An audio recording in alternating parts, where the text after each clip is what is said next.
नमस्कार दोस्तों, कैसे हैं आप दोस्तों। एनसीईआरटी 6 का चैप्टर नंबर 1 ज्योग्राफी हम लोग शुरू करने जा रहे हैं और आज का चैप्टर है सौरमंडल में पृथ्वी। तो आइए इस वीडियो को शुरू करते हैं। दोस्तों थोड़ा जूम कर लेते हैं ताकि हम लोग को आसानी से और साफ साफ दिखाई दे।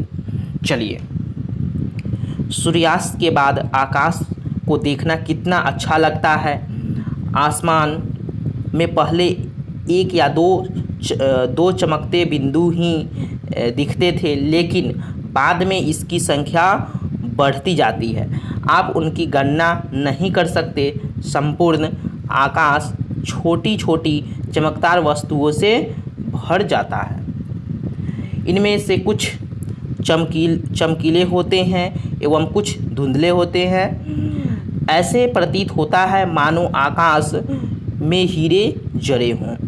इनमें से कुछ टिमटिमाते प्रतीत होते हैं, लेकिन अगर आप उनको ध्यान से देखेंगे तो आप पाएंगे कि इनमें से कुछ की ही टिमटिमाहट अन्य से अलग है। ये बिना किसी टिमटिमाहट के चंद्रमा के समान चमकते हैं। दोस्तों थोड़ी वीडियो लंबी होगी, लेकिन आप वीडियो को पूरा देखिएगा क्योंकि यह एनसीईआरटी का सेशन चल रहा है और इसमें दोस्तों हम लोग पूरे को कवर करेंगे और एक एक चैप्टर को हम लोग कवर करेंगे। और इसमें ज्योग्राफी में 8 चैप्टर है, तो हम लोग 8 चैप्टर को कवर करेंगे। आपका साथ रहेगा तब। चलिए, इन चमकीली वस्तुओं के साथ आप लगभग प्रतिदिन चंद्रमा को भी देखते हैं। यह अलग अलग समय पर अलग आकार तथा अलग स्थितियों में दिखाई पड़ता है। आप पूर्ण चंद्र को लगभग 1 महीने में एक बार देख सकते हैं। तो आप पूर्ण चंद्र ग्रहण को महीने में एक बार देख सकते हैं।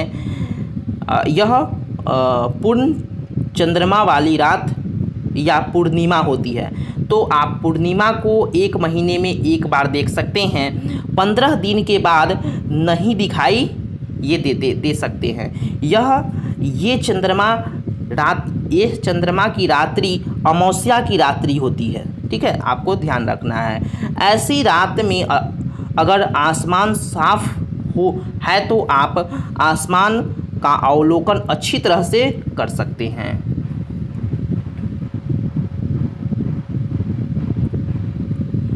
क्या आपको इस बात का आश्चर्य नहीं होता है कि हम दिन के समय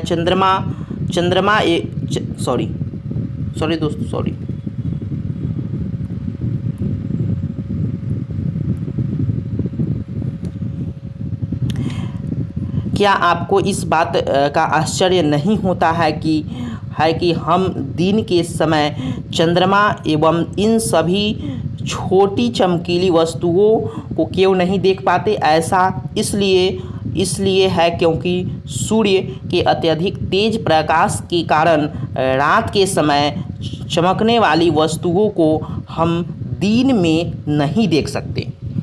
तो रात में जो चंद्रमा आप देखते हैं, तारों को देखते हैं, वो दिन में आप नहीं देख सकते क्योंकि सूर्य की रोशनी इतनी तेज होती है कि वो दिन में भी चमकते हैं लेकिन हमें दिखाई नहीं देते हैं। चलिए, सूर्य, चंद्रमा तथा वे सभी वस्तुएं जो रात के समय आसमान में चमकती है उसे खगोलीय पिंड कहते हैं। तो आप लोग इसको ध्यान रखिएगा। खगोलीय पिंड क्या है? तो सूर्य और चंद्रमा के वे सभी वस्तुएं जो रात के समय चमकती है उसको खगोलीय पिंड कहा जाता है। चलिए, कुछ खगोलीय पिंड बड़े आकार वाले तथा गर्म होते हैं। ये गैसों से बने हैं। इनके पास अपनी ऊष्मा तथा प्रकाश होता है जिसे वे बहुत ही मात्रा में उत्सर्जित करते हैं। इन खगोलीय पिंड को क्या कहते हैं? तारा कहते हैं। सूर्य क्या है? एक प्रकार का तारा है। सूर्य क्या है? एक प्रकार का तारा है जो कि सौरमंडल के केंद्र में स्थित है। दोस्तों हम लोग उसको पढ़ेंगे। चलिए,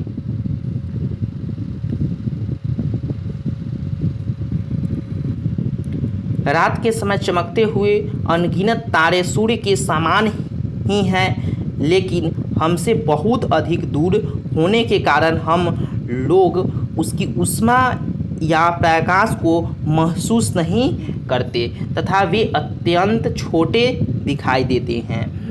आपने अवश्य ध्यान दिया होगा कि कुछ दूरी से देखने पर वस्तुएं छोटी दिखाई पड़ती है। अत्यधिक ऊंचाई पर उड़ रहे हवाई जहाज़ कितना छोटी दिखाई देती है। तो जाहिर सी बात है, कोई भी अगर सामान ऊंची दूरी से अगर उड़ रही हो, जैसे हवाई जहाज़ ऊंची दूरी से उड़ती है तो बहुत छोटी सी दिखाई देती है, लेकिन वो छोटी नहीं होती है, वो बड़ी जहाज़ होती है। उसी तरह चंद्रमा जो है वह तारे हैं और वो क्या है, वो छोटी दिखाई देती है लेकिन वो बड़ी है। चलिए, रात्रि में आसमान की ओर देखते समय आप तारों के विभिन्न समूहों द्वारा बनाई गई विभिन्न आकृतियों को देखते हैं, उसे नक्षत्र मंडल कहलाते हैं। वो क्या है, तारों द्वारा विभिन्न आकृतियों में अलग अलग स्वरूप में जो तारे एकत्रित कर बनाई गई। आप देखिएगा कभी कभी तारे जो है वो चलते हैं, एक ग्रुप में चलते हैं, तो वो जो ग्रुप होता है उसको हम लोग नक्षत्र मंडल के रूप में जानते हैं। आर्सा मेजर और बिग पियर इसी प्रकार का एक नक्षत्र मंडल है। ठीक है, तो आप ध्यान रखिएगा, ये एग्जाम में कई बार पूछे गए हैं। बहुत आसानी से पहचान आने वाला नक्षत्र मंडल है सप्तऋषि। सप्त माने दोस्तों होता है 7, ऋषि माने संत। यह 7 तारों का समूह है जो कि नक्षत्र मंडल आर्सा मेजर का भाग है। सप्तऋषि। चलिए, अपने परिवार या पड़ोस में किसी बड़े व्यक्ति से कहिए और आपको आसमान में और अधिक तारों, ग्रहों और नक्षत्र मंडल को दिखाएं। चलिए, प्राचीन समय में लोग रात्रि में दिशा का निर्धारण तारों की सहायता से करते थे। तो यह सही बात है कि प्राचीन समय में जो लोग थे वो रात्रि के समय जगते थे, तो तारों को देखकर वह दिशा और समय का पता लगाते थे। उत्तरी तारा उत्तर दिशा को बताता था। इसे ध्रुव तारा भी कहा जाता है। यह आसमान में हमेशा एक ही स्थान पर रहता है। हम सप्तऋषि की सहायता से ध्रुव तारों की स्थिति को जान सकते हैं। चित्र 1.1 में आप देख सकते हैं। चित्र 1.1 देख सकते हैं, यहाँ पे है, ये है ध्रुव तारा। चलिए, हम लोग पहले चैप्टर को कंप्लीट करते हैं, उसके बाद हम लोग विभिन्न तत्वों पर आएंगे। सप्तऋषि मंडल के संकेतक तारों को आपस में मिलते हुए एक काल्पनिक रेखा खींची जाए एवं उसे आगे की ओर बढ़ाया जाए तो यह ध्रुव तारे की ओर इंगित करेगी। कुछ खगोलीय पिंडों में अपना प्रकाश एवं ऊष्मा नहीं होती है, वे तारों के प्रकाश से प्रकाशित होते हैं। तो कुछ खगोलीय पिंड है उसमें अपना प्रकाश और ऊष्मा नहीं होती है, वो तारों की सहायता से जो है प्रकाशित होता है, उसे उस पिंड को ग्रह कहते हैं। ठीक है, ग्रह जिसे अंग्रेजी में प्लेनेट बोलते हैं और ग्रीक भाषा में प्लेनेटाई शब्द से बना है, जिसका अर्थ होता है परिभ्रमक का अर्थात चारों ओर घूमने वाला। ठीक है, पृथ्वी जिस पर हम रहते हैं यह क्या है, एक प्रकार का ग्रह है। पृथ्वी जिस पर हम लोग निवास करते हैं, रहते हैं, वो एक प्रकार का ग्रह है। यह अपना संपूर्ण प्रकाश एवं ऊर्जा सूर्य से प्राप्त करता है। पृथ्वी एक प्रकार का ग्रह है और संपूर्ण प्रकाश एवं ऊर्जा जो है वह सूर्य से प्राप्त करता है। पृथ्वी जो पृथ्वी के सबसे नज़दीक तारा है, पृथ्वी को बहुत अधिक दूर से, जैसे चंद्रमा से देखने पर चंद्रमा की सतह चमकती हुई प्रतीत होती है। देखिए दोस्तों, थोड़ा हम लोग इसको थोड़ा सा देख लेते हैं एक नज़र। देखिए ये दोस्तों सौरमंडल के 8 ग्रह हैं और सूर्य केंद्र में स्थित है और ये सूर्य 8 ग्रह के पिता है। देखिए सूर्य के नज़दीकी ग्रह बुध है जिसको मरकरी बोला जाता है, और उसके बाद शुक्र जिसको वेनस बोला जाता है। तीसरे नंबर के ग्रह है वो पृथ्वी है, अर्थ है। चौथे नंबर के ग्रह मंगल यानी मार्स, और ये जो आप देख रहे हैं इसको ये चारों ग्रह है बुध, शुक्र, पृथ्वी और मंगल, इसको इनर प्लैनेट बोलते हैं, ठीक है, आंतरिक ग्रह इसको बोलते हैं। और ये चारों ग्रह जो है यह चारों ग्रह बृहस्पति, उसके बाद बृहस्पति, शनि, यूरेनस और एक है नेपच्यून, अरुण, वरुण।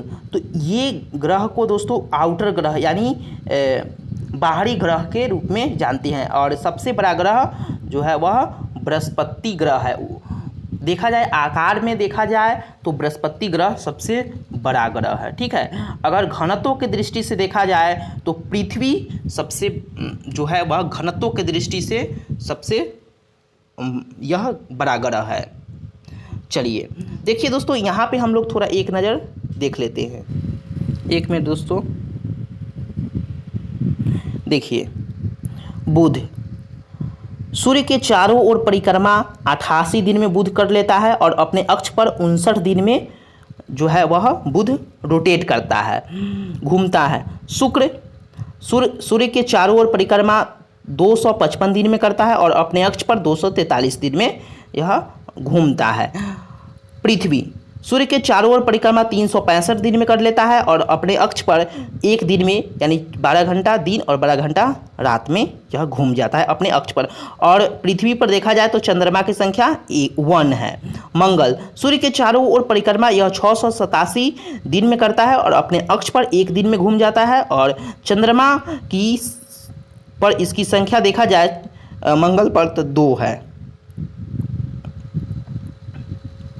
थोड़ा आइए हम लोग बृहस्पति और शनि के बारे में देख लेते हैं। बृहस्पति सूर्य के चारों ओर परिक्रमा 11 साल 11 महीने और 12 साल में अपने जो है वह सूर्य की चारों ओर परिक्रमा करता है और अपने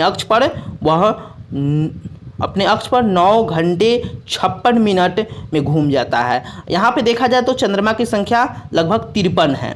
शनि ग्रह सूर्य के चारों ओर परिक्रमा 29 साल 5 महीने में कर लेता है और अपने अक्ष पर 10 घंटे 40 मिनट में वह घूम जाता है और चंद्रमा की संख्या यहाँ पे 53 है।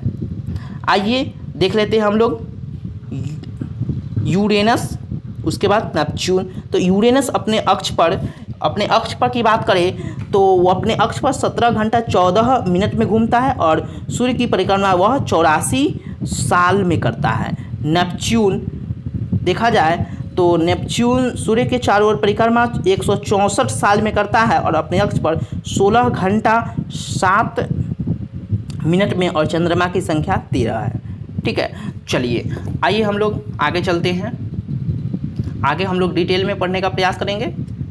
तो जूम कर लेते हैं दोस्तों।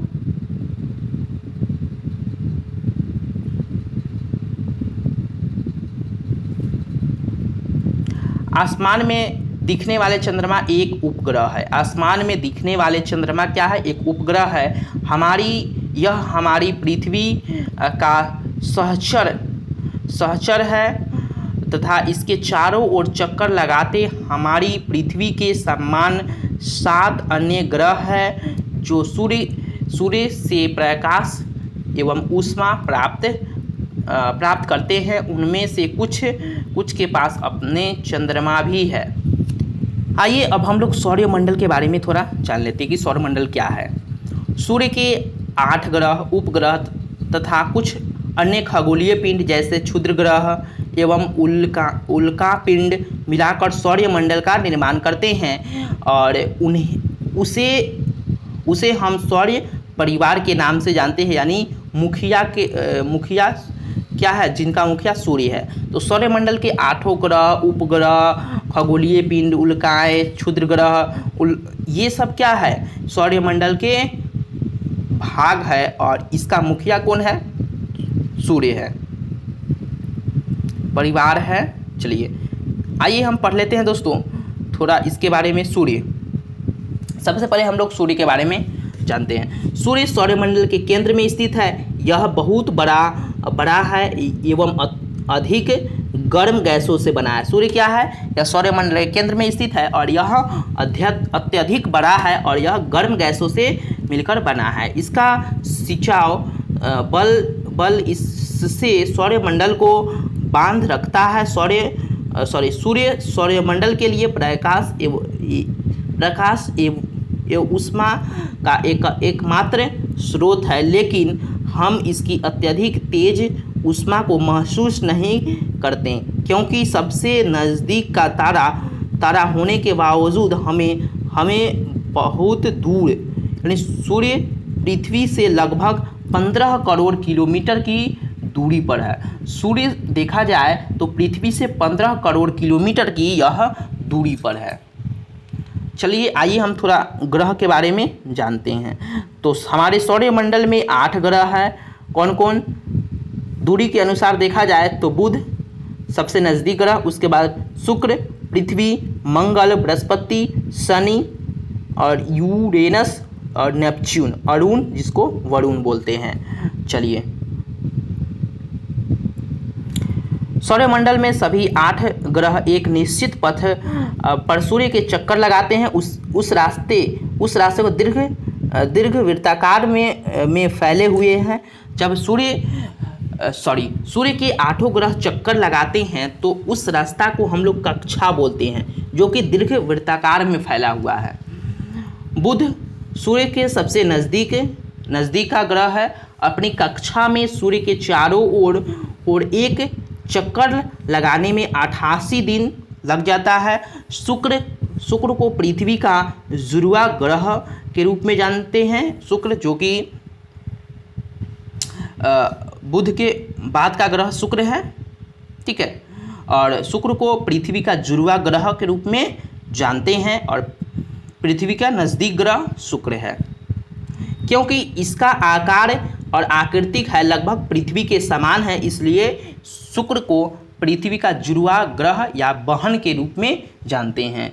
अभी तक प्लूटो भी एक प्रकार का ग्रह माना जाता था, परंतु अंतर्राष्ट्रीय खगोलीय संगठनों ने अपनी बैठक अगस्त 2006 में इसका निर्णय लिया कि कुछ समय पहले खोजे गए अन्य खगोलीय पिंड बौना ग्रह कहे जाता था। तो देखिए इसका क्या रीज़न है। देखिए जब यह एक मिनट देखते हैं, यहाँ पे देखिए ये 9वां ग्रह प्लूटो है, ठीक है। तो जो 8 ग्रह है वो अपने अक्ष पे चक्कर लगा लेता था, ठीक है, अपने अक्ष पे ही घूमता था। ये प्लूटो जो है दोस्तों, यह जो है वह यह नेपच्यून यूरेनस को यह काट कर जाता था। देखिए ना यहाँ पे वो अपने अक्ष पर नहीं घूमता था, ये अपने अक्ष पर नहीं घूमता था, ये दूसरों की जो है वह कक्षा में चल जाता था, ठीक है।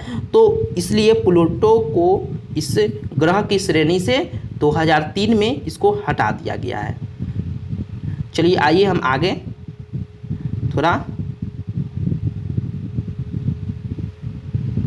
पृथ्वी से जुड़े हुए कुछ पॉइंट को हम लोग देखते हैं।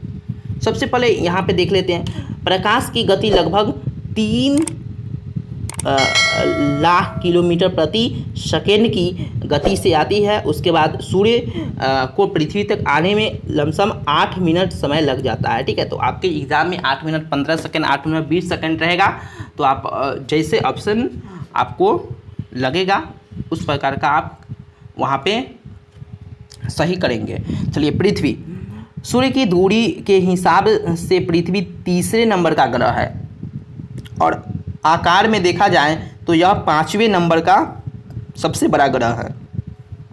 और 1 नंबर का ग्रह कौन है आकार में? तो बृहस्पति है। यह ध्रुव के पास थोड़ी चपटी हुई है। यही कारण है कि इसके आकार को भूभाग कहा जाता है। भूभाग का अर्थ होता है पृथ्वी के समान आकार। जीवन के लिए अनुकूल परिस्थितियाँ संभवतः केवल पृथ्वी पर ही पाई जाती है। पृथ्वी न तो अधिक गर्म है और न ही अधिक ठंडा है। यहाँ पानी और वायु उपस्थित है जो हमारे शरीर के लिए आवश्यक है। वायु में जीवन के लिए आवश्यक गैस जैसे ऑक्सीजन मौजूद है। इन्हीं कारणों से पृथ्वी सौरमंडल का सबसे अद्भुत ग्रह है। पृथ्वी क्या है? सौरमंडल का सबसे अद्भुत ग्रह है जहाँ पे जीवन निवास होता है। चलिए,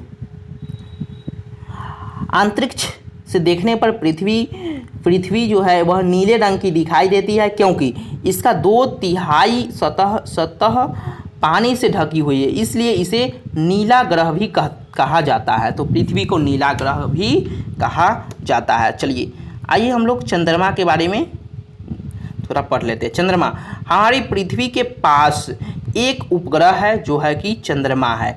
इसका व्यास एक पृथ्वी के व्यास का केवल 1/4 है। यह इतना बड़ा इसलिए प्रतीत होता है क्योंकि यह हमारे ग्रह से अन्य खगोलीय पिंडों की उपेक्षा अधिक है। यह हमसे लगभग 3,84,400 किलोमीटर की दूरी पर है। अब आप पृथ्वी से सूर्य एवं चंद्रमा की दूरी की तुलना कर सकते हैं। आप कमेंट में बताइएगा कि सबसे पहला जो व्यक्ति है वह चंद्रमा पर कौन गया था भारत की ओर से। चलिए, चंद्रमा पृथ्वी का एक चक्कर लगभग 27 दिन में पूरा करता है। लगभग इतने ही समय में यह अपने अक्ष पर एक चक्कर भी पूरा करता है। इसके परिणाम स्वरूप पृथ्वी से हमें चंद्रमा का केवल एक ही भाग दिखाई देता है। पृथ्वी से देखा जाए तो चंद्रमा का एक ही भाग दिखाई देता है। तो चंद्रमा की परिस्थितियाँ जीवन के लिए अनुकूल नहीं है। इसकी सतह पर पर्वत, मैदान एवं गड्ढे हैं जो चंद्रमा की सतह पर छाया बनाते हैं। पूर्णिमा के दिन चंद्रमा की छाया को देखा जा सकता है। आइए हम थोड़ा जान जाते हैं कि क्षुद्र ग्रह क्या है। क्षुद्र ग्रह तारों, ग्रह एवं उपग्रहों के अतिरिक्त असंख्य छोटे पिंड भी सूर्य के तारों ओर चक्कर लगाते हैं। इन पिंडों को क्षुद्र ग्रह कहते हैं। तो क्षुद्र ग्रह किसको बोलते हैं? सॉरी दोस्त, एक मिनट। तारों, ग्रहों एवं उपग्रहों के अतिरिक्त असंख्य छोटे पिंड भी सूर्य के चारों ओर चक्कर लगाते हैं और उस पिंड को क्षुद्र ग्रह कहते हैं। ये मंगल एवं बृहस्पति की कक्षाओं के बीच पाए जाते हैं। वैज्ञानिकों के अनुसार क्षुद्र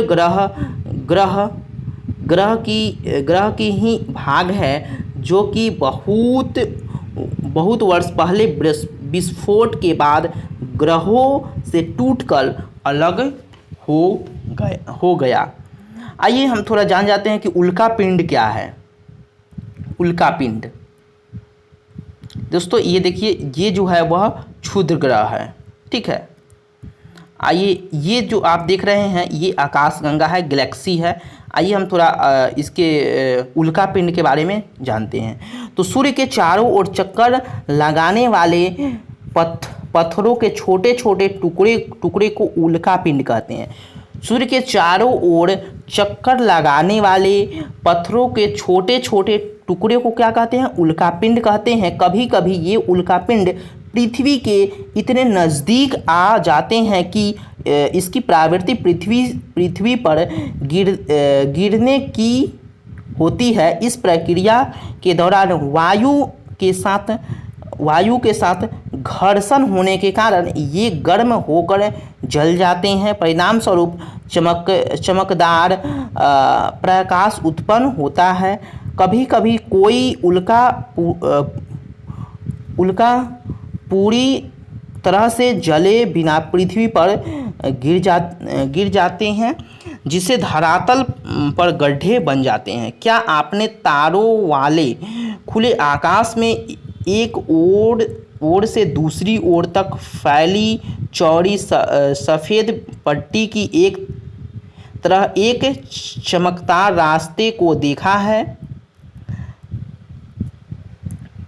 यह लाखों तारों का समूह है। यह पट्टी आकाश गंगा वो मिल्की है। ये देखिए आप, आकाश गंगा ये है हमारा सौरमंडल। इस आकाश गंगा का एक भाग है। हमारा सौरमंडल क्या है?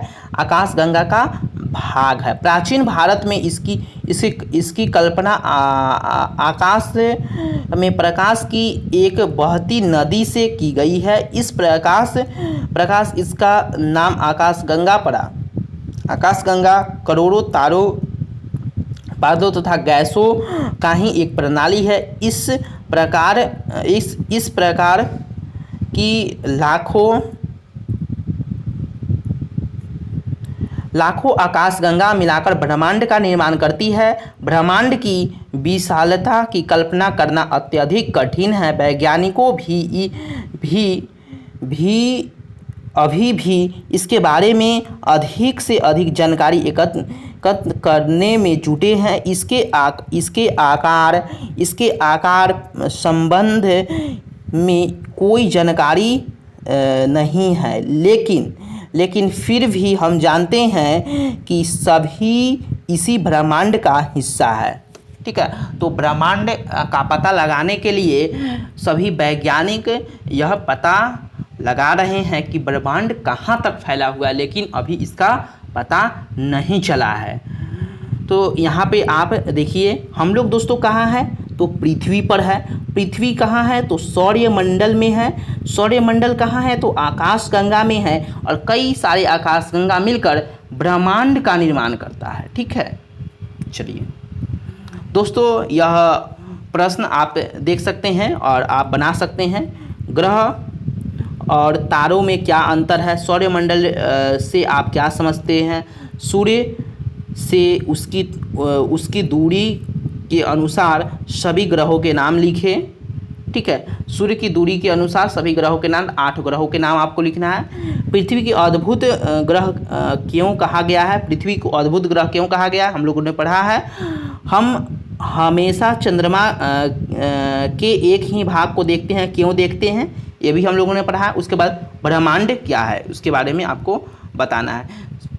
तो यह दोस्तों आज हम लोग 6 क्लास का NCERT को कवर किए हैं और नेक्स्ट वीडियो हम लोग पार्ट 2 की ओर आएंगे, जिसमें हम लोग पढ़ेंगे ग्लोब, अक्षांश एवं देशांतर, लैंगिट्यूड और लॉन्गिट्यूड के बारे में। ठीक है, तो दोस्तों यह वीडियो कैसा लगा आप हमको ज़रूर बताइएगा और इस सेशन को चालू रखा जाए कि नहीं रखा जाए। ठीक है, ये भी हमको कमेंट में बताइएगा। तो चलिए हम लोग फिर नेक्स्ट वीडियो में मिलेंगे। नमस्कार।